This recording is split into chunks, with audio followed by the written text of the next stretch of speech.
हल्ली पाव मिळायला लागलाय. पूर्वी फक्त वडा आणि चटणी मिळायची. अच्छा, चटणी विशेष दिसते. विशेष चटणी आहे, ओली आणि सुकी आणि सगळं असं मिक्स असतं. ही शेंगदाणे चटणी आहे प्युअर शेंगदाणा, बाकी त्यात काहीच नाही, शेंगदाणा आणि लसूण. तो खाऊन बघ, तुला नक्कीच आवडेल हा पाटकरचा वडा. अच्छा, शाळेचा पाटकर पाटकर त्यामुळे हा गोल आहे वडा. येस येस कसं फक्त नुसता वडा खावा असा वडा. हा एक्झॅक्टली. लग्न कार्यात करतात ना वडे, बटाटे वडे, एक्झॅक्टली. तशी सवय आली.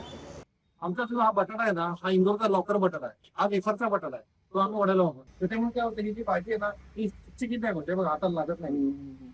मग पाव पण होतो, शेप वेगळा आहे असा. थोडा मोठा आहे पाव पण. चटणी कमाल घ्या, चटणी कमा. कोरडी चटणी. येस.